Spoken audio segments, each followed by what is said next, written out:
A very good morning to you, Dr. Subbarao, and it's an honor to have you here. Thanks for joining in. Thank you, Abhishek. And my wife earlier today was joking with me that it looks like you are a 25-year-old prepared for a job interview for the first time wearing a tie. I said, I couldn't be here without one. No, tell your wife that I prepared for this like a 25-year-old. So, Oh, you know, lovely. because every interview, every event is important. Yeah. Let's start from the very beginning, Dr. Subbarao, where you were among seven children. You were the fourth child. Could you take us back to your, early days? What are your first memories? How was it growing up down south? What did your parents do? Thank you. I was born into a low middle class family in West Godavari district, actually in a town, small town on the banks of Godavari. My father was state government civil servant, a public prosecutor, and we had a low middle class upbringing. But it didn't seem like hardship at that time. My parents must have gone through hardship, but for us children, we never really missed anything. We have a lot of things now that we didn't have then, but we didn't crave for them. And then my parents, of course, like all middle class parents, struggled to put us to school, but they never compromised on that. Right. Then I went to a Sainik School when I was in class 7, and then later into IIT. But one of the things about my early schooling, I must say, which I wrote about in my book, is that when I was to be admitted to high school after 5 years of primary schooling, my father took me to the high school, to the headmaster. Headmaster looked at my birth certificate and said, he's underaged, he cannot be admitted. So I started howling and shouting that how can I not be admitted? Then the headmaster found a workaround and said if you get a certificate from the elementary school that he attended, that he actually completed, I can admit him. So we went to the other end of the street. There was the municipal elementary school where I attended, and the headmaster there looked at me and he said, yeah, I know this child. I've seen him for the last 5 years. But when he looked at the roster, my name was not there. And then my father was bewildered. I was crying and howling. But it turned out that I started going to school after my elder sister, along with her. And I sat next to her, did every work. No teacher ever asked me, who are you, why are you here? I went up from one class to another with her. And my parents forgot that I had to be formally enrolled. So Right. that was the informality of schooling at that time. And were you one of those high achievers, or did you have a mischievous streak as well? Did the two go hand in hand? How were you as a kid? I don't know, it's difficult for me to describe myself, but certainly I'm not a high achiever. High achiever is something that other people assess. But yeah, I was one of the many children. Sometimes I used to do well, sometimes not so well. That was part of the cause. Mischief, and yes. Which mischief, child is yeah. not mischievous, yeah. You cannot be a child unless you're mischievous. You talked about Sainik School, about which you have a few anecdotes in just a Mercenary, as you just mentioned. One of them struck me was you were in 8th standard and you went to Sainik School in Korukonda, which is around 50 kilometers from Vizag. For starters, you had to switch from Telugu to English. Was that one big switch? And also certain things were instilled in you Right. and which still have lasting memories. Yeah, certainly. Shifting abruptly from Telugu medium to English medium was difficult, but certainly a positive change. And the Sainik schools, which were started at that time, were relatively better endowed by funds from the Ministry of Defense as compared to a municipal high school that I went to. So the facilities were better, the quality of teachers was better, everything was better. But there are many things I learned in the Sainik School, and you referred to them. One of the things that our principal, Commander Almeida from the Indian Navy, instilled in us was the importance of discipline. He used to say, I remember even now, when you're study when you have to study, eat when you have to eat, play when you have to play. And what he was telling us was that give your full attention to whatever you're doing. That is in contrast to the current management practice where, management gurus tell us multitasking is the way to get around. I've done multitasking myself, but I find that when I pay attention to one thing, I do it better. In fact, that is what Commander Almeida was telling us. Do whatever you have to do with your full attention, with your full commitment, whether it's polishing your shoes the night before you go to bed or making your bed the first thing in the morning. Discipline gets you a long way. He taught us not only the importance of being disciplined, but to enjoy being disciplined. Like in how many schools do teachers teach the children to sing the national anthem correctly? But Commander Almeida, he always said chin up, chest out, shoulders straight, head up, sing with gusto, as if singing the national anthem is the most important thing and your sole purpose of your existence.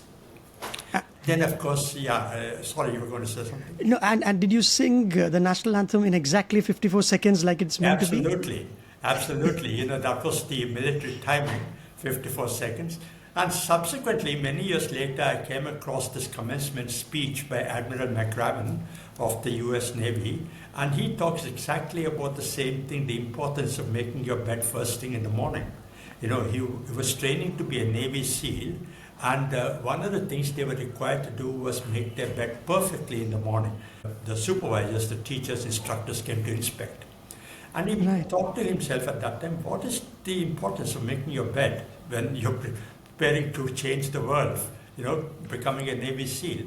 But then he writes, and what he writes resonates with me. When you make your bed first thing in the morning, it gives you an enormous sense of accomplishment.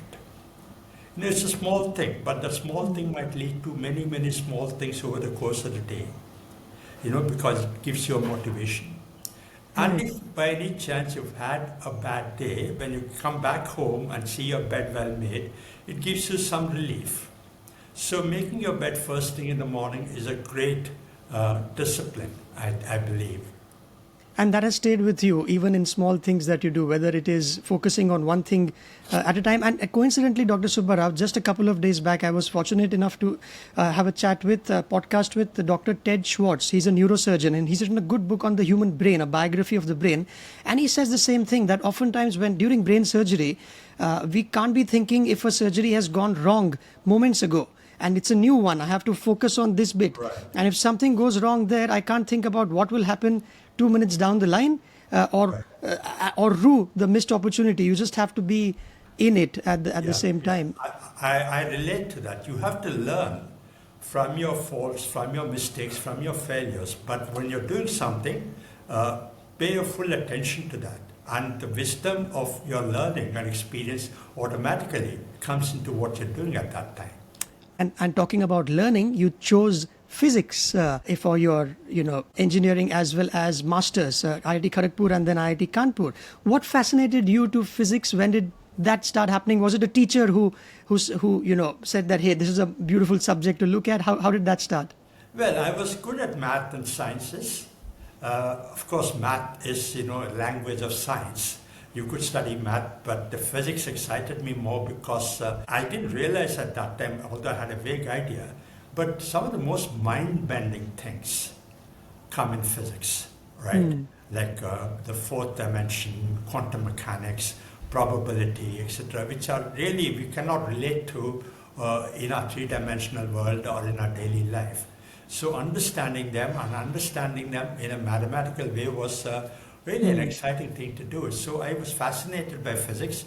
Not that there are other subjects that are less demanding. In fact, there are, of course, academia is such a wide spectrum, but you have to make choices in life. So physics seemed to be the best choice at that time. And you spoke about it being mind-bending, so much so that I think Einstein said that quantum mechanics is like spooky science at a distance. You make a mention of Schrodinger's cat and among other metaphors in both your books, Who Moved My Interest Straight as well as this one.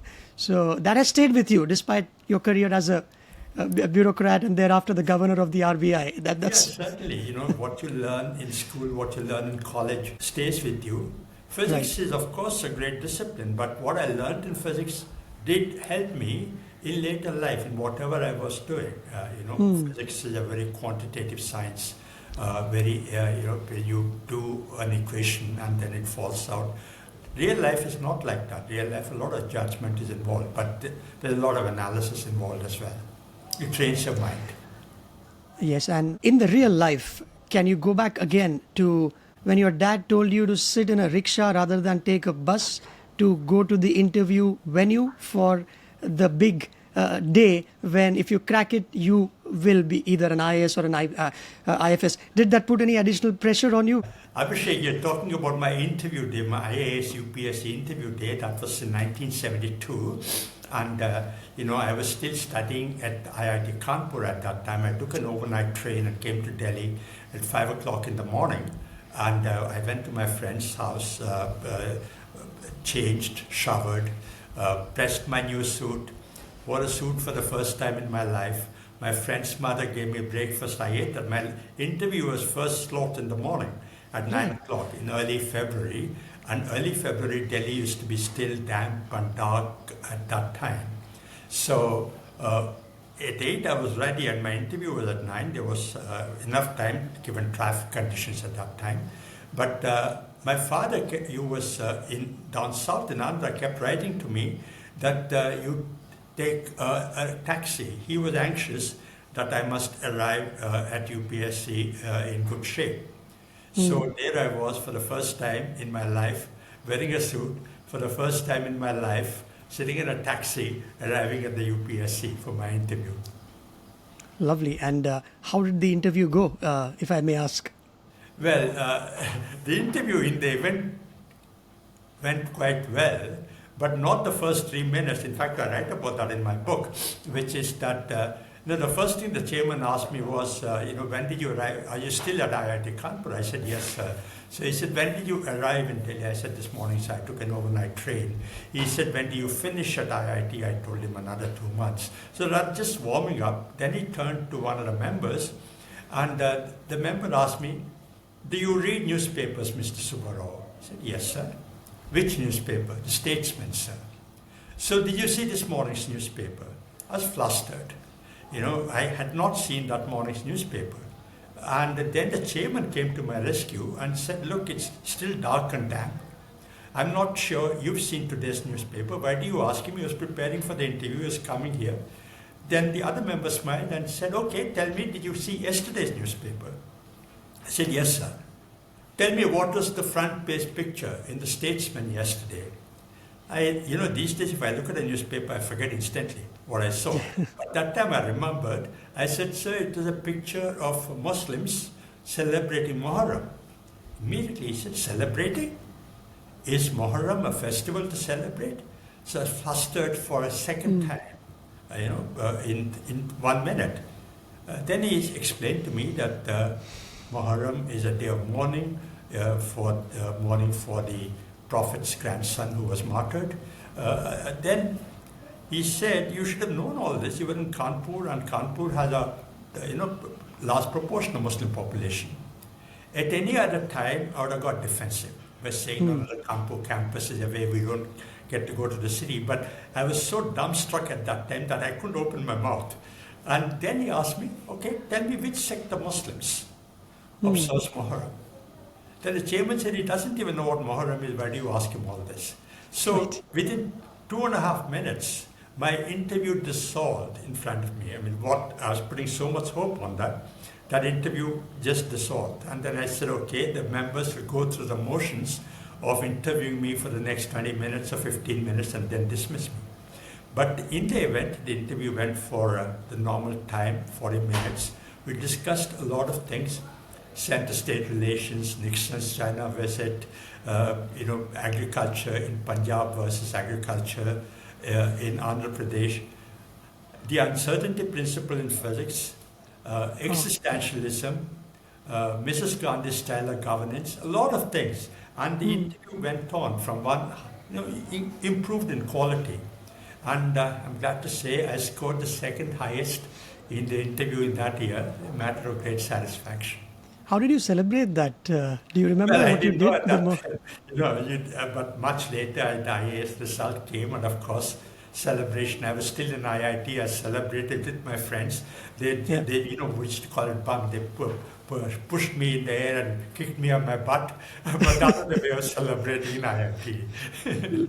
Lovely. And you said your dad wrote to you suggesting that you upgrade yourself when it comes to the mode of transport.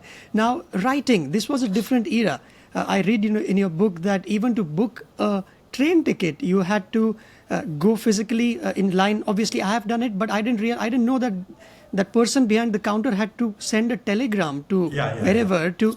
Which is quite fascinating. Even when you were applying for jobs outside, if my memory serves me right, there was no photocopier machine, or that wasn't a job, sorry, for your further studies.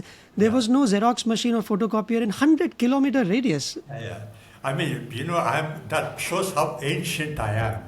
And, and in our childhood years, even after I joined the service, all the things that we take for granted these days were not there. Photocopying machines or ticket railway booking. Lots of things have changed since then. But yeah, like for example, I write about in my book when I was sub-collector Parvatipuram in North Coastal Andhra Pradesh. If I had to have bread for breakfast, my cook would tell the bus driver the previous evening that please get a loaf of bread. The bus would be going to Vizag. So the bus, he'd give the money to the bus driver. On next morning, the bus driver will come, and my cook would stand on the roadside. The bus driver would throw the loaf of bread to him, and the sub-collector will have bread for breakfast. Today in Parvatipuram there are at least 7 bakeries. So I write about a bakery index about to measure how towns have grown. And you also talked about how. When you are an IAS officer, it's a role with such a lot of responsibility and power. So much so, I found this amusing, but I think it's the peril of the trade is people refer to you in third person. So what will the district collector have if it's a cup of tea? That is part of a feudal practice, but it's very charming. Right. They don't ask you, will you have coffee or tea? Will the sub-collector have coffee or tea? But that can sometimes land you in some sort of mild trouble, because when I was assistant collector under training, I was still not married. My mother came to visit me. She stayed with me for a couple of weeks. And the first thing when she got up in the morning, the cook asked her, what will madam have for breakfast? My mother was not used to that. She thought a madam had actually entered into my life.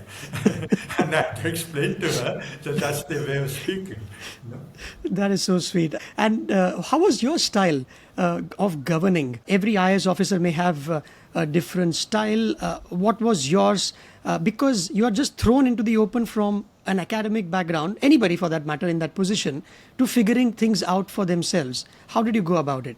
Well, that's a very difficult question to answer in an interview, but every officer has her or his own style of functioning, and they devise their own method for administering.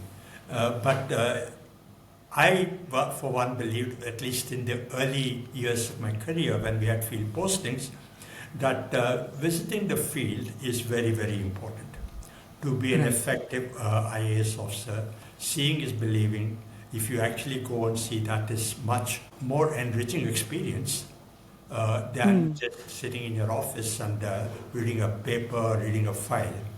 As they say, a picture is 1,000 words, seeing is believing. So these days, officers believe that technology obviates the need to go into the field. But of course, there is technology, there's mobile phones, there's internet, there's video conferencing, which allows field administrators today to administer from a distance, make course corrections, supervise, inspect, etc. But I believe that there is still need for actually going and seeing, experiencing the smells and sounds and sights of the field. Let me just give an example. This self-help group meeting, which the microfinance institutions hold.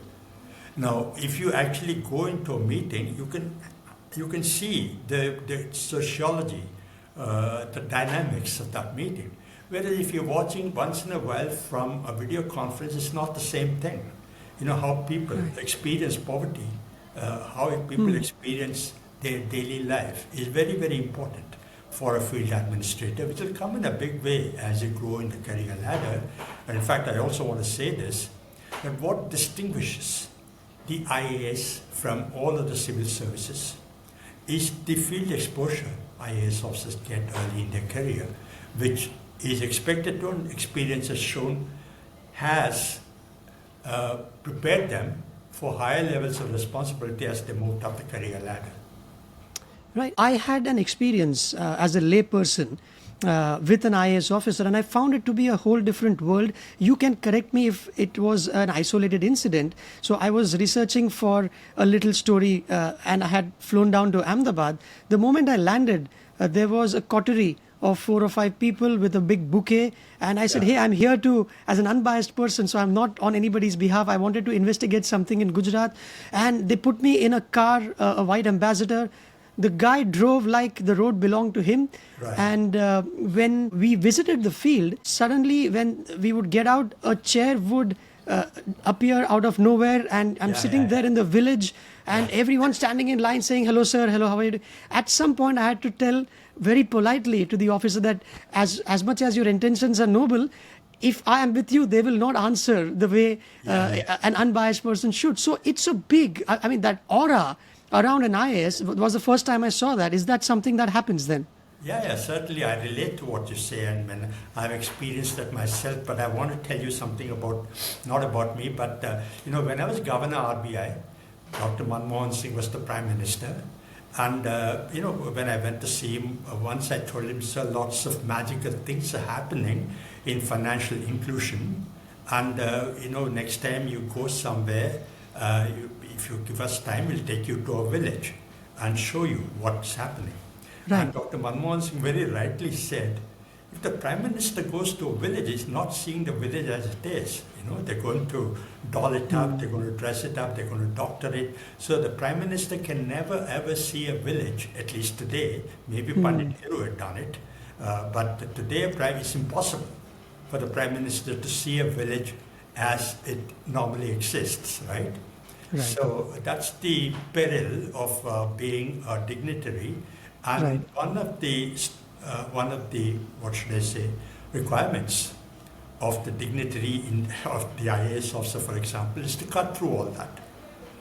And once the people understand that you don't want this paraphernalia, the paraphernalia will disappear. So it's the onus lies on the person in charge, but the reputation is such that protocols are followed. And you write about it amusingly in the book as well, where you would come to the office on Sundays and you had told your folks, your colleagues, not to come there, but you discovered something interesting. Why did they come? It wasn't because their boss was coming. The reason was completely different. Thank you, Abhishek, for raising that. It's actually quite funny, but it's also a part of small town life, which is that 50 years ago when I was sub-collector, there was the sub-collector's office and the sub-collector's bungalow adjacent to each other, and there was a narrow alley which connected. So there was not much of a difference between the office and the residence, especially when you're unmarried bachelor. So staff come to you, you go into the office at odd times. So one Sunday morning, when the maid was cleaning the place, I went to the office to read the newspapers. I thought she'd have run off the house and cleaned the place. And then I found that some staff were there. So I told them, look, I've come here just to read the papers. I'm whiling away my Sunday. I don't need you. I'm not doing any official work. Please go home. They all said yes, sir, and went away home. 2 weeks later, the same thing happened. I went to the office on a Sunday and I found this guys there. I told them, please go away home, I don't need you. When a month later, a third time it happened, I got a bit firm and I got irritated with them, and I said, look, how many times do I have to tell you, I don't need you here? And then one of the staff there made bold to say, so if the sub-collector pleases, I want to submit something. I said, okay, what? He said, sir, our homes are small, dingy, our children are crying, our wife is saying, go and get edible oil. And escape from all that, we come to the office and hear this or there's fan, there's light, there's table, there's a boy to get us tea. We chit chat with each other. So if the sub-collector doesn't mind, we'll come to the office. Okay, that is a part of small town life. Absolutely, and you can, never assume anything at any given point of time. And while you were on that journey as a bureaucrat, if I were to put you on a spot and say which has been the most challenging or enjoyable assignment that you had over the years, which one might come to mind? Several, but since you asked for one, I would say that one assignment that I found rewarding, at least with hindsight, is when I was posted by the NTR government to bottle liquor. But Right. let me spend 2 minutes to explain that, which is that NTR was a movie actor. After his cinema career, he became our chief minister. NTR was not only a teetotaler, but he had contempt for people who drank. And he was paid by hundreds of people, becoming slaves to drinking, and many poor families crumbling because of drunkenness. So he wanted to impose complete prohibition. But the finance department pushed back, saying that excise is a big source of revenue. If you give that up, we can't implement your other schemes. So they gave an options choice to NTR. So NTR said, okay, if I can't impose total prohibition, I will at least ensure that people don't drink adulterated liquor. So the solution was to bottle liquor and sell it through government liquor depots. Immediately a decision was taken that a bottling plant will be set up in every district of the state, and within half an hour of that they posted me as the officer on special duty for AREC bottling. AREC is the word for liquor. My first reaction was, why me? 250 to 300 IAS officers, why did they pick on me? I had shown no flair for a field project like this, much less bottling liquor. And it is a no-end job, just cannot be done in 9 months. I was being set up for failure. And what do you tell people? You see these IAS toppers every year being interviewed in the media. What do why do you join the IAS? I want to join the IAS and change the world. And I said, is this the way I'm going to change the world? By bottling liquor? And you go to a wedding or a function in your family or friends, and they say, what are you doing? I'm bottling liquor? So embarrassing. So I was very distraught, despondent, down, and brooded for about 4 or 5 days. But then I realized that if this is what I have to do, I will do it. If I fail, that's okay. It's better to try and fail rather than not try at all.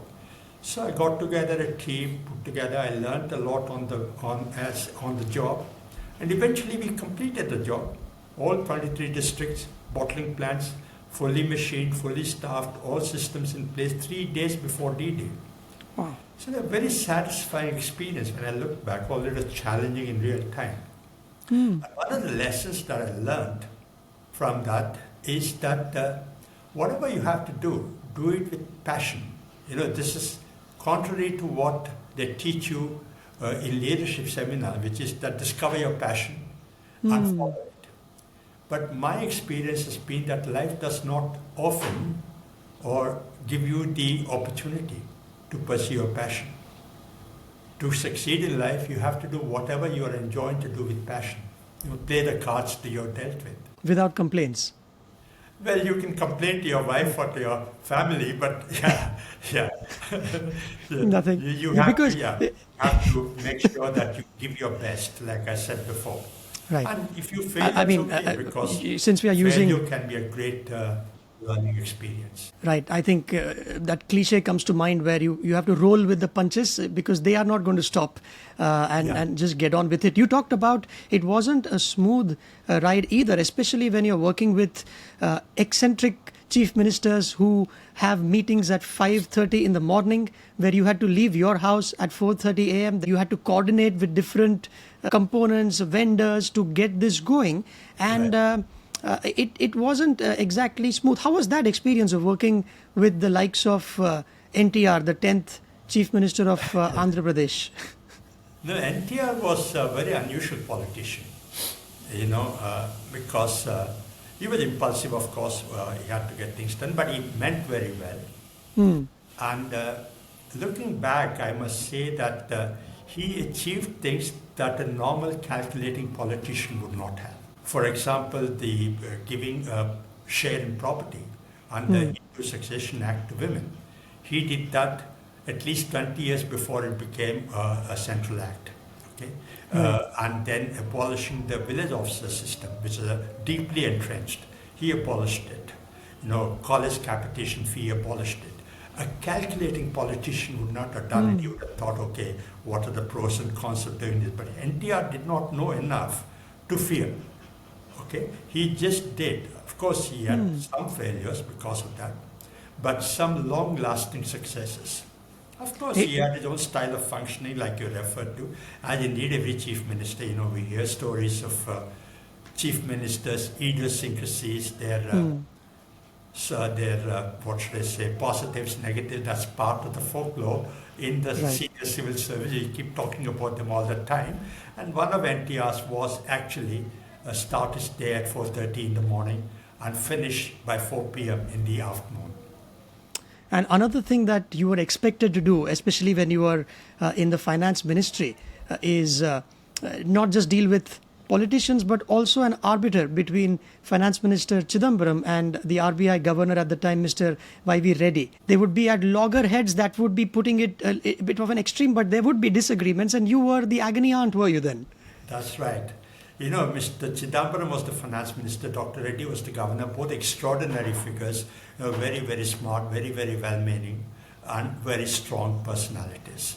So Mr. Chidambaram was of the belief that we must liberalize very fast in order to grow the economy, whereas Dr. Reddy was of the view that we must liberalize but thoughtfully, crossing the river by feeling the stones. So there were obviously not differences in the way forward, but how we negotiate the way forward. And there was much to be said on both sides. But when they would meet each other, there would be an impasse, and Dr. Reddy would be very upset that the FM is asking him to go faster than he wanted to, whatever. And then he would come and complain to me. And the finance minister, who was my boss, would on the other hand say, the governor is being so recalcitrant, why can't you explain to him?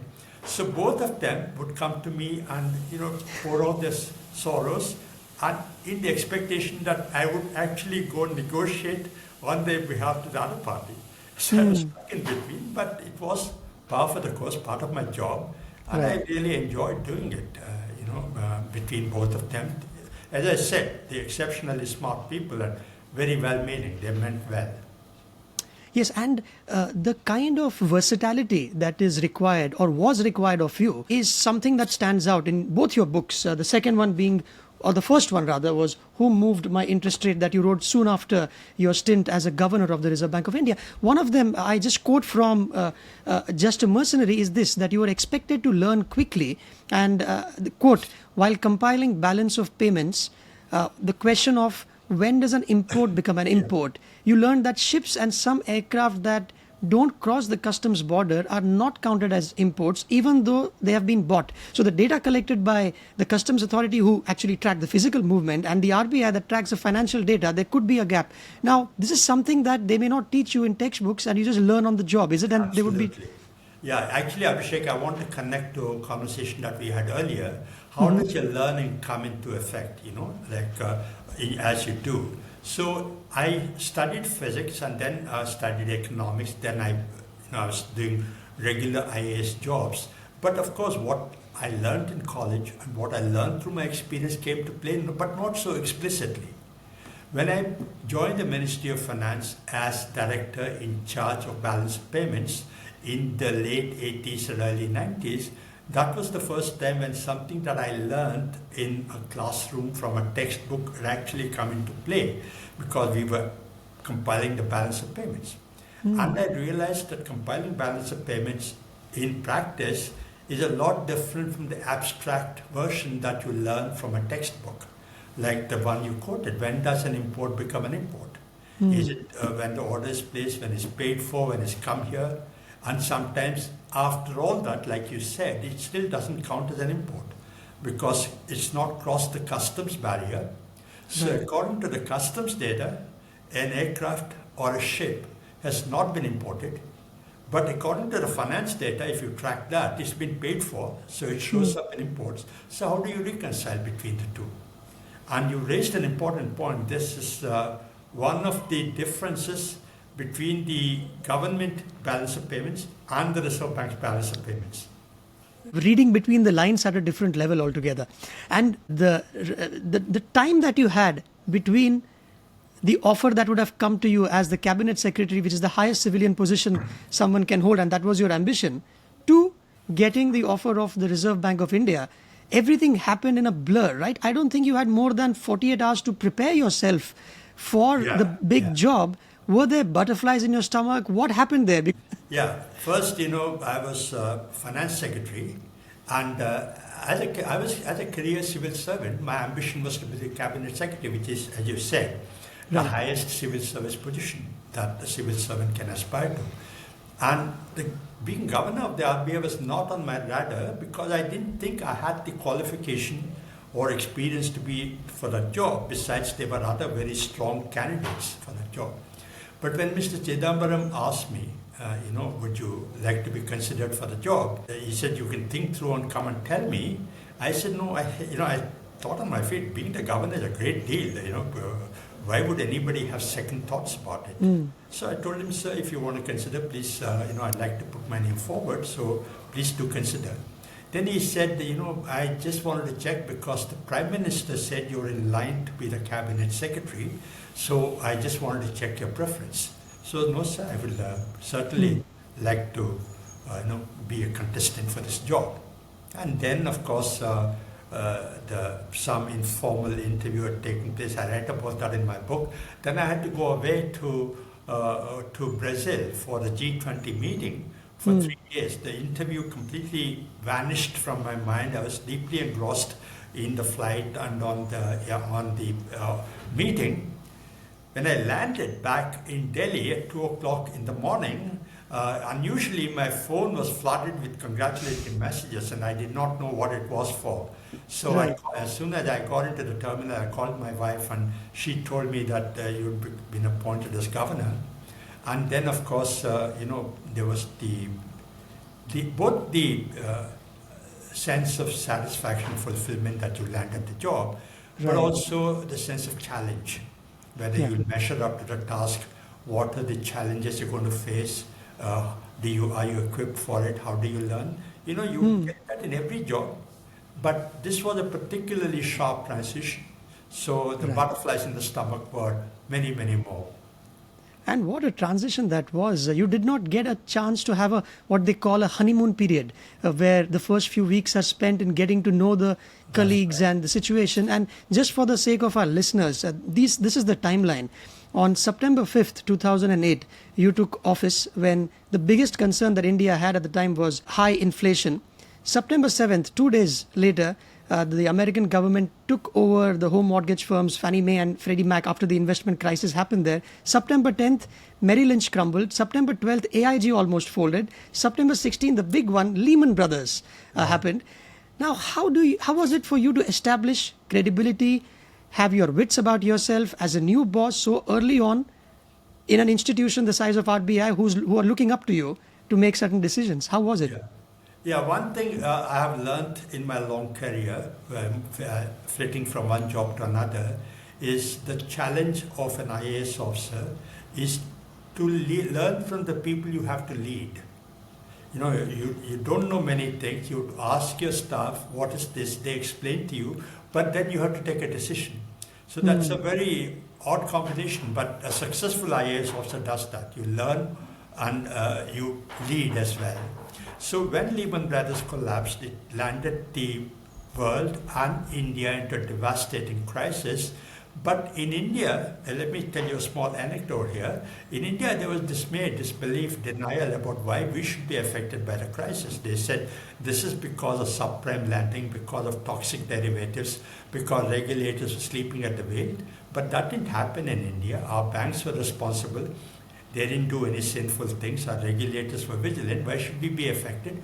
So the story that formed, the narrative that developed was that this new governor came and brought on the crisis. So I took that in my stride. How can you go and say I'm not responsible? So I took that in my stride. But wherever I went, people would ask me, so when will the crisis end?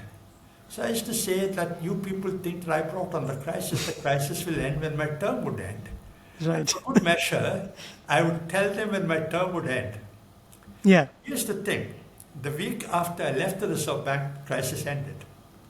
5 years, there was one crisis after another, a global financial crisis, Eurozone crisis, strong and stubborn inflation, taper tantrums. But the week after I left the RBI, growth started going up, inflation started coming down, rupee was steady, the economy was on a growth track. So if there's one prophecy, I wish I was wrong, that was that, but that was not my fate, but that is okay. I think I love the fact that you make light of such serious things, but in good humor, because you also say that you got an extension for 2 years after the 3-year term ended, and days into your extension, the Euro crisis happened. Right. So that too. And if you could take me and our listeners into the office at 9 p.m. on September 16th when you got the news, when the world got the news that Lehman Brothers has happened, and you are the new boss, probably not in the office at that hour. What exactly happened when your deputy governor, Shamala Gopinath, called you, I guess, on your phone? Yeah, as you just mentioned, Abhishek, Lehman Brothers filed for bankruptcy on September 15. That happened around 9:30 p.m. India time. Then around 10:30, Shamala called. I was actually preparing to go to bed.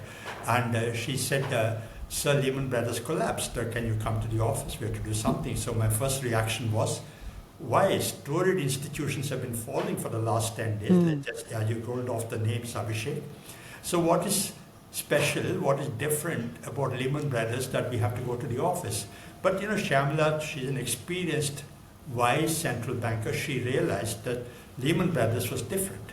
She said, sir, we'll discuss in the office. So I got ready, called a driver, went to the office by about 10:30, 11 perhaps, and we brainstormed for about 2.5 hours about what implications or what impact it might have on India and what we should do.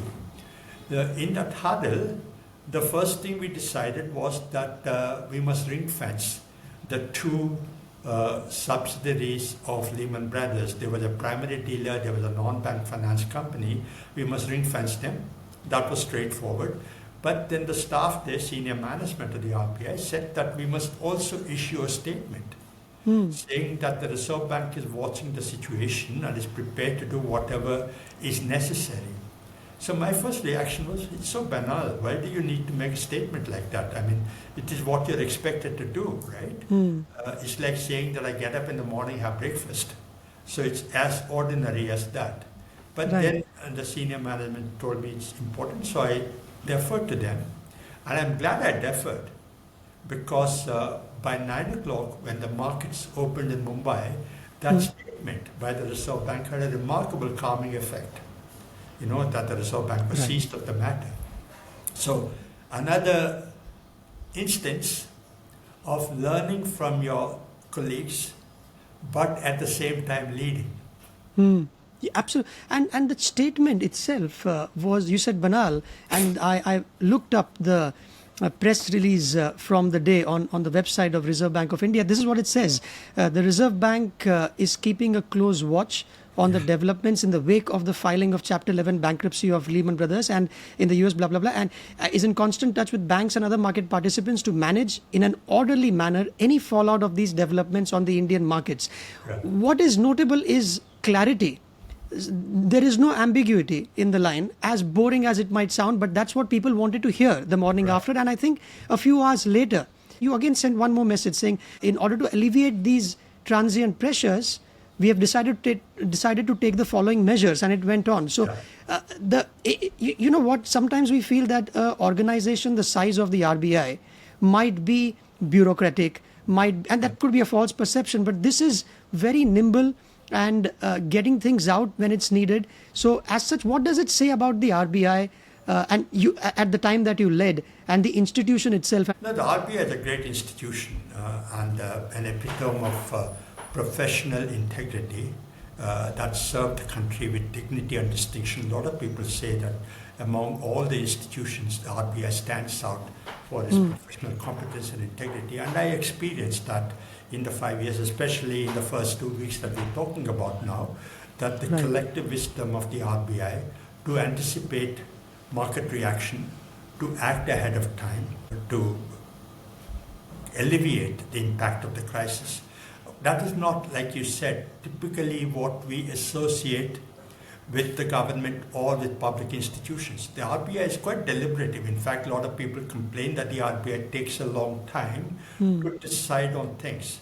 That is true. In the normal course of time, the RBI, like other central banks, agonizes over a lot of things because that is part of the job and where thoroughness more than speed is necessary.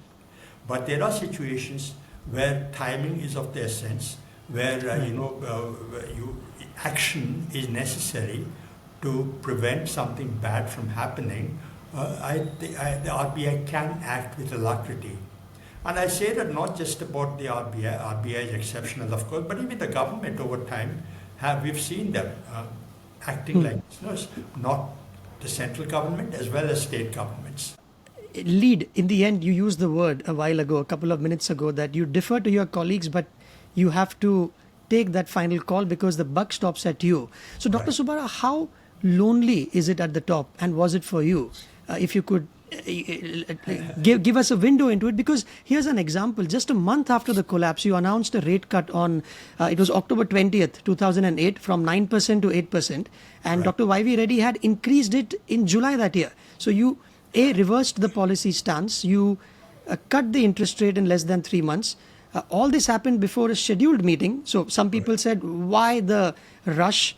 And most importantly, this wasn't the majority view among your advisors who thought that the rate cut was uncalled for, and you went with your decision. And during these times, it's you who's there. So how can it get lonely, and how do you deal with it? It certainly gets lonely. It is difficult. You have to take the final call.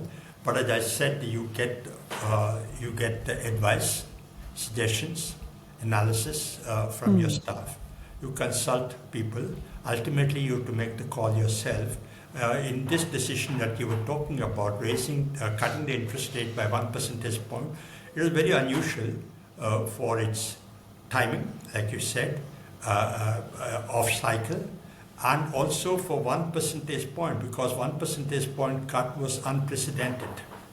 One of the arguments against the staff who disagreed with that decision was that this will become the norm in the future. In the past, the RBI moved interest rates by 25 basis points. Now, if you cut by 1 percentage point, that becomes the norm. So we are changing expectations. There are lots of considerations. Ultimately, you have to make the call. And I did that because I believed that we had to signal that there's a regime shift. The crisis was deep enough, hard enough to signal a regime shift. The second was off cycle again to signal that the Reserve Bank is prepared to do whatever is necessary in good time without waiting for a calendar date. And third, we did that, during market hours. RBI does not normally take a market moving decision during market hours. But we did that during market hours deliberately because the Prime Minister was going to make a statement in the Parliament half an hour later. SEBI was going to do something, so we coordinated, synergized all of it. Looking back, I think it worked. It worked, that all of us worked together, the government and regulators, and the synergy was certainly there. And the news that we get from the media oftentimes doesn't talk about what happens behind closed doors because they may not know this, and they tagged you as baby steps Subbarao, didn't they? Because you eventually started raising interest rates when the time was right by 0.25 percentage points.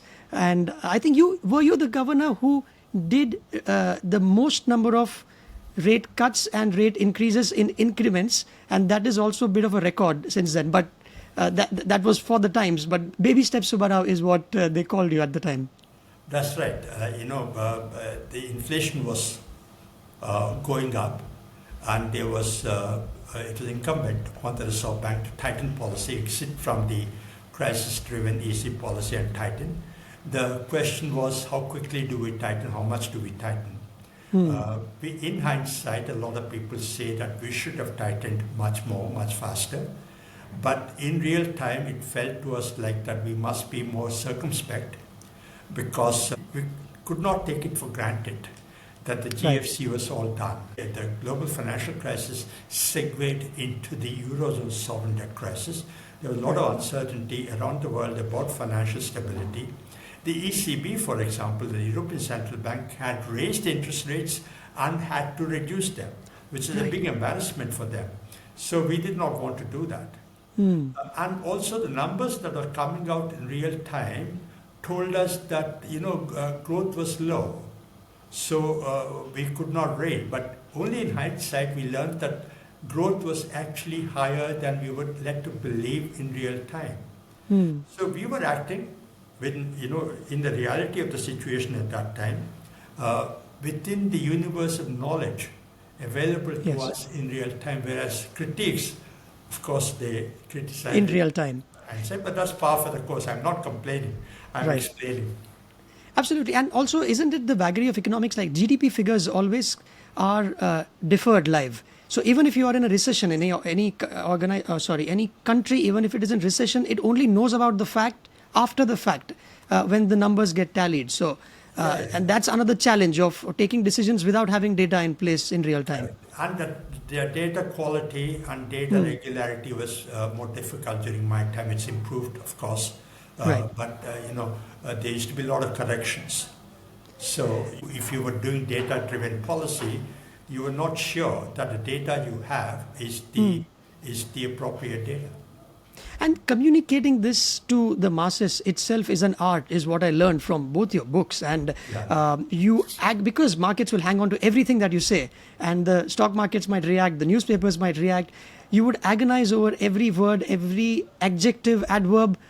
Can you give a couple of examples, if you remember any, of how did you have to spend the time on English grammar? And you did not have artificial intelligence or chat GPT back then, where you can just rephrase things the way you like. Yeah. A lot of people ask me these days, is over 10 years since I stepped down from the Reserve Bank, what would you have done differently? And I struggle to answer that question because, I don't know if I would have done anything differently. But what they should be asking me is, what would you have done differently if you had known then what you now know? Of course, I would have done things differently, like we just talked about exiting from the easy money policy. But when they press me, what would you have done differently? I would say that I probably would have focused more on communication. I understood that Reserve Bank communication is very important, but only after I got out of the RBI did I realize how important it was. Lots of, when I was in Singapore or in London, people sometimes recognize me, and so when I start talking to them, they say, in your speech in 2011, you said this. And what do you mean by that? I said, oh my God, 2011, I said this. What did I mean by that? But I realized that people pay a lot of attention to what the central bank is saying. Okay, and so you have to communicate both your verbal communication as well as your written communication. You asked for some examples of written communication. Like we said, I recall one time we said, the Reserve Bank believes that the interest rate had reached a neutral level and is unlikely to do anything, something like that in the immediate future. They wanted to know what immediate future is, because immediate future is an indefinite thing. Unless, we put some caveats there. But the market ignores the caveats. We believe that the interest rate has come to the normal level and will not take any further action unless external situation demands or something like that. Right. The market did not reckon with unless caveat. Okay. So in writing, you have to make sure that all the caveats are unambiguously expressed and communicated. Did the World Bank stint help you there in terms of written and vocal communication? I think somebody chided you for using bureaucratic language in a letter, or it said, I think, if I remember correctly, there's too much English, Subba, is somebody. Yeah. And that was not me. But the World Bank, of course, is a good communicator. I learned a lot of things while I was there in the World Bank. One of them is both oral and written communication. But both one of my colleagues and we were given a report a third person's report to review. And we had to compare notes about what we were going to say about it. And what she said to me, an Italian woman, she was good in English, she said, Subba, there's too much English here. Like a lot of verbose language whereby the actual message gets lost. So one of the things I learned is straightforward communication, unambiguous language is very important, especially when you're trying to reach the large majority of common people who do not understand technical language and technical jargon. You also made Reserve Bank of India user-friendly to the audience, didn't you? You actually sent out your people across India to teach the common man what exactly RBI does, and there was a proper, process around it. And that's you wanted to make Reserve Bank of India more relevant to the common man. Was one of your tenets to your staff? Well, I tried my best. Not more relevant, but I wanted to demystify the Reserve Bank. Right. Because most people don't understand what the Reserve Bank does, and many people think of it as a currency printing office. Right. Just to tell you, when I was governor, I was very fond of going into a school, on the roadside school, unannounced. When you go to a school with suited and booted with 3 other people following behind you, the school goes into a flutter, right? Yeah. Who are these people coming? And then within 2-3 minutes, they realize that this is the governor of RBI coming. For the teacher, it's very easy to introduce the governor. Let's say the Prime Minister had walked into a school like that. How does a teacher explain what the Prime Minister does? But it's very easy for the teacher to explain what the governor does. What she says, this guy is the one who signs the currency. And children relate to that. Okay? Right. Some children ask me, sir, are you slow in signing? That's why we don't have enough money. Another girl asked me, why don't you sign faster so that we'll have more money? But people relate to the RBI as a currency printing and distributing office. Currency printing and distribution is one of the important things that the RBI does, but it does a lot of other things: monetary policy, exchange rate management, payment and settlement systems, regulation, financial inclusion, development policies. I wanted to demystify what the bank does, and so that people understand the impact that RBI policy has on their everyday lives. And that was the motivation for some of the things that you mentioned.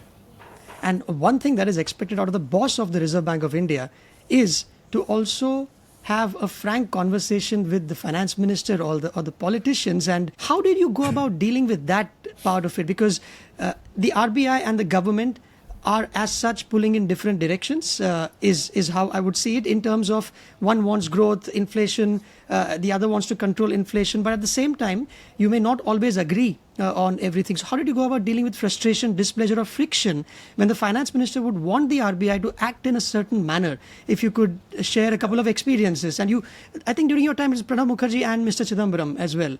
Yeah. So how was that? I wouldn't say different directions. The RBI and government are not pulling in different directions. They have the same ultimate goal, but they differ on how to get there. Like you said, the tension between growth and inflation. Typically, as Mr. Chidambaram has said, governments of growth and central banks are for inflation management. That is strictly not true. Central banks are sensitive to the concerns of growth, but they believe that price stability is important for growth to be, sustainable. Anyway, that's textbook economics and practical economics, as it were. But there were differences, particularly during that time, because that was the UPA time, UPA 2 especially, when the government was being criticized for policy paralysis, and there was concern about growth stagnation. and they wanted something to be done to make the public believe that the government is managing economic policy. There was not much they could do, at least in the short term, on the government side. So there was a lot of pressure on the RBI to actually cheer up the economy, as it were, reduce interest rates and show that growth, we are supporting growth. But the RBI had concerns about inflation, and there was this tension. So there were differences between the government and the RBI. I write about them in my book. There was pressure in different manner, depending on the chemistry between people or depending on the situation. And you act in what you believe is the best public interest. You listen to the government with due deference, of course, because the government is a stakeholder, a big stakeholder in what the RBI does. So you have to listen to the government with an open mind, not dismiss everything that they say, but act in what you believe is the best interest. It's difficult. It's emotionally difficult, but especially for an IAS officer, you're steeped in that bureaucracy, right, where you defer to the ministers. To take an independent stand was a bit difficult. Yes, and there are human beings working behind these Excel sheets and rate cuts, you being among them. And I can imagine what kind of mental toll that it might take. So much so that there was one time when, after a particular disagreement, when you and Mr. Chidambaram landed at some meeting, was it G20, where for the whole evening, I don't think he said a word to you while he was greeting everybody else. So there are these things that happen because we work with human beings. And I think 3 instances stand out though. One is in October 2012, you write that Chidambaram had argued for a rate cut very strongly and, quote, I do not believe I could yield because you believe that government's fiscal consolidation goal, although noble, it wasn't backed by a solid plan. And then in June 2013, again, Mr. Chidambaram wanted to cut CRR, cash reserve ratio, to simulate the bank lending, and then you again stood your ground, and I quote, you were, quote, annoyed and upset at the time.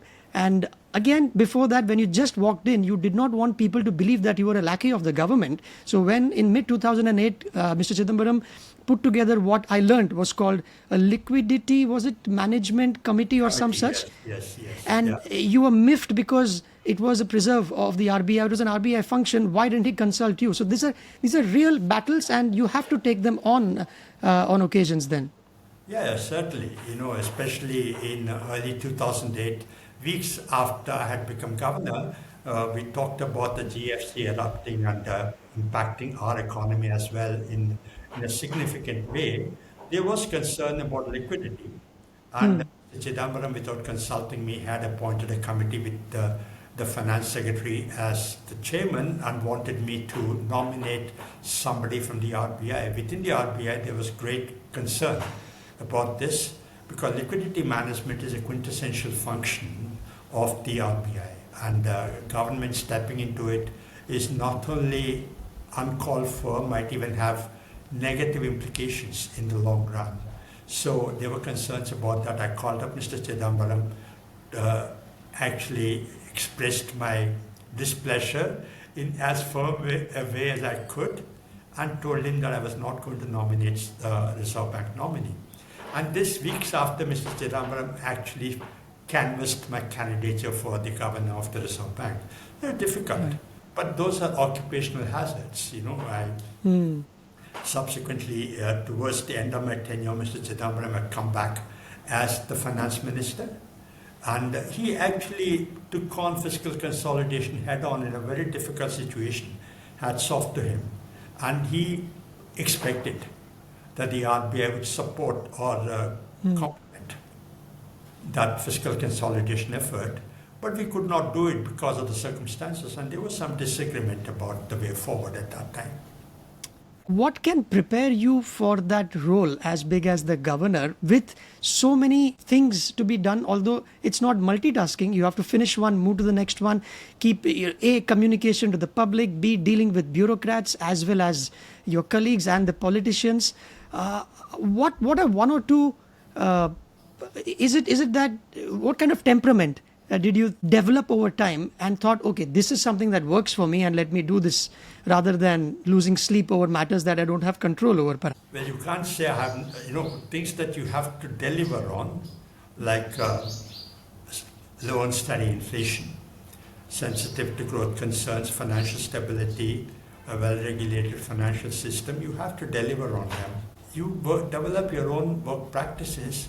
But one of the things I learned was that consulting a wide body of stakeholders is important. As long as secrecy is not required, you consult people. Then listen to your senior management and encourage them to speak against an issue as well. Not just fall in line and say that just because the governor said we will do this, everybody falls in line. That's what we learned in civil service as well, that you express your opinion on a certain policy move, but once the decision is taken, you implement it. So that's what I did as the leader. Told my staff, encouraged them to speak, and then ultimately take the call. You don't always make the right judgment. Every decision, if a decision is just a matter of analysis, an equation, and say this is it, you don't need the governor or the finance secretary or the finance minister. Clerks can manage the government. You need people at the top because they've got to make judgment calls. And that's what I had to do in my limited roles. And you also would insist on having one level down employee in the rung also to be part of the meeting, and you encouraged them to speak up, because you know what, you yourself would question status quo and question authority. So I was curious to know, how did you encourage that with your team? Because you would be questioned and you would, obviously that's healthy, but how did you inculcate that in your teams across your career? Yeah, what you write about, Abhishek, what you're talking about, Abhishek, is this step-down management, which is that normally in a bureaucratic hierarchy, if you have a doubt or need a clarification on an issue, the thing to do is to call the person next to you in the hierarchy. Right. And he or she will tell you and educate you and analyze with you, can seek your clarification and take a decision. But it's come to your level after it's gone through 5 or 6 levels of bureaucracy. And not everybody may have thought the same way. So I believe that step down, not just to the person below you, but 1 or 2 steps below, get them all together to talk about an issue. And they talk about it because they're concerned about their immediate bosses getting annoyed. So they wouldn't necessarily talk up. You'd encourage them that we're having a friendly conversation. Nothing is going to be attributed to you. I have to make a judgment call, so I need different shades of opinion. So if you have a reservation about it, do say. And if you think that's got to be tweaked like this, do say. And it comes with time. People learn, understand that you're open-minded. You don't take it against them just because you have opposed something that they proposed. And that then you get a more rewarding conversation, discussion, whatever you have to do. And the last days leading up to your departure from the RBI, you were grappling with a currency crisis. You were pretty much running a marathon throughout your stint. You didn't have a respite, did you? Well, I would, more than a marathon, I would say it was a series of sprints. One thing going into another, so it is much more difficult than a marathon. At least a marathon you can plan. But a series of sprints, you don't know how many are coming. So that was difficult. And the last days, I knew Dr. Rajan was appointed as the governor a month before my term was to finish, and I actually encouraged the Prime Minister and the Finance Minister to nominate my successor ahead of time, because I told them I don't want to continue. So it was, I was going. But I thought the last 2 months I would spend interacting with the staff more. As I said before, you tend to interact only with the senior management, and you tend to interact with the staff in your Mumbai office.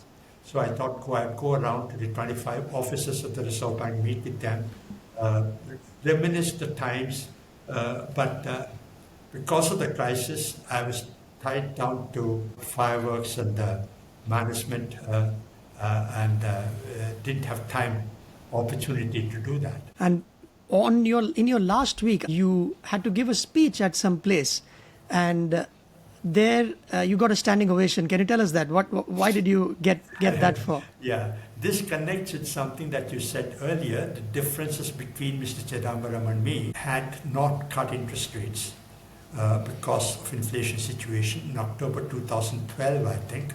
And Mr. Chidambaram was miffed at that, and he made a statement that the government is as concerned about growth as about inflation. If we have to walk alone, we will. So he was expressing his displeasure with the RBI. Normally not done, but he was so miffed that he had done something very uncharacteristic.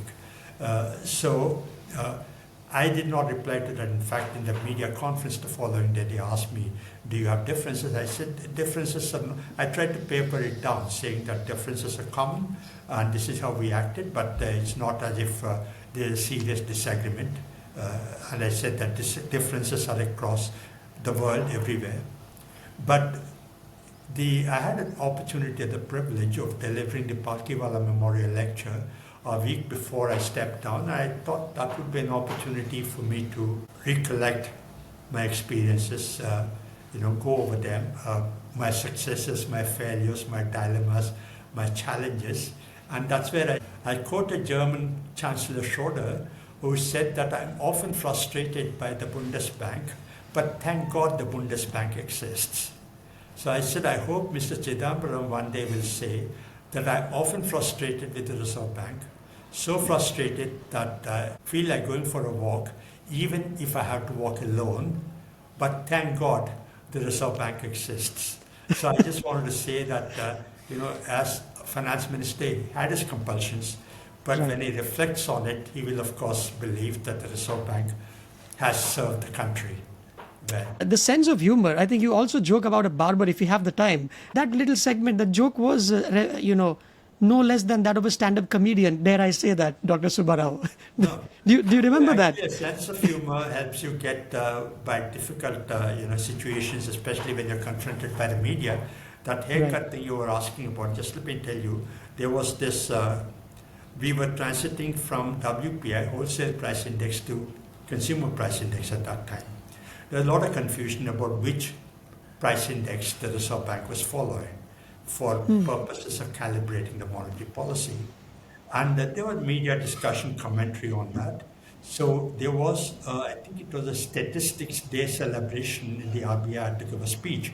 And I said that a lot of you believe that I am, as the governor, confused about inflation. But I want to tell you something. I believe I am, because when I get a haircut, I can relate to a haircut. When I had a haircut 25 years ago, when I had a thick mop of hair, I used to pay 25 rupees for a haircut.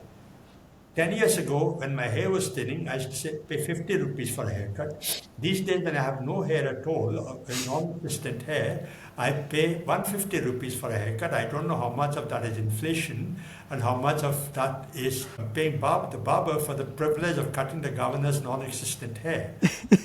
So that was trying to tell them that, yes, I am confused, but I am not confused.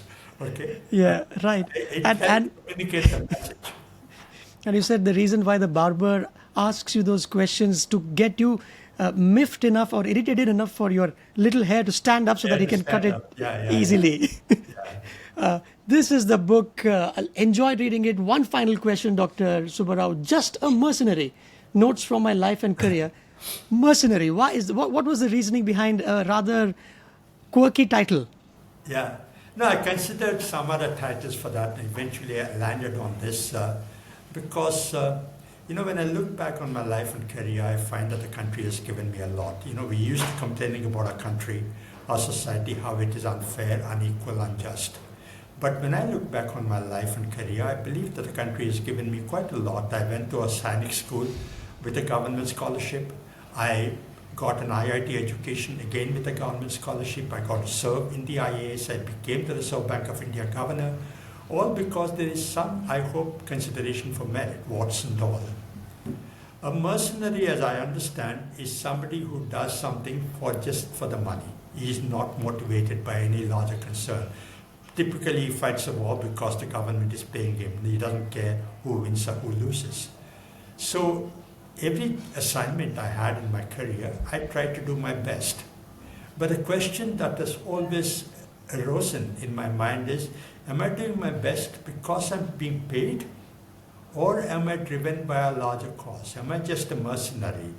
That's the question that plays in my mind even today, and people who read the book will have to make their own judgment. And that's the rationale for this title, Just a Mercenary. Are you enjoying your current stint as a professor at Yale? You enjoy teaching students, and how has that experience been? Yeah. For the last 3 years, I've been teaching a graduate course at Yale University on central banking in emerging economies. It's been difficult because first time I'm teaching a regular course, so it meant a lot of preparation, reading material, course material, preparing the lectures. But in the event, I enjoy teaching because Yale has very bright students. I have not just American but students from around the world, emerging economies, developing countries, very eager because a self-selected group of students who want to learn about emerging economies. So I had very happy experiences. I was challenged, of course. They asked difficult questions, but then you learn as you teach. And did you get around learning how to salsa dance as well, which was Not yet. part of your list? Yeah? That's still on my bucket list. I hope I'll get to do it sometime. I hope you do. And thank you so much, Dr. Subbarao. You've been very kind to give me time, more than what we had bargained for. And it's been amazing. Thank you so much. It's been a privilege. Thank you. Thanks very much for the opportunity. Bye.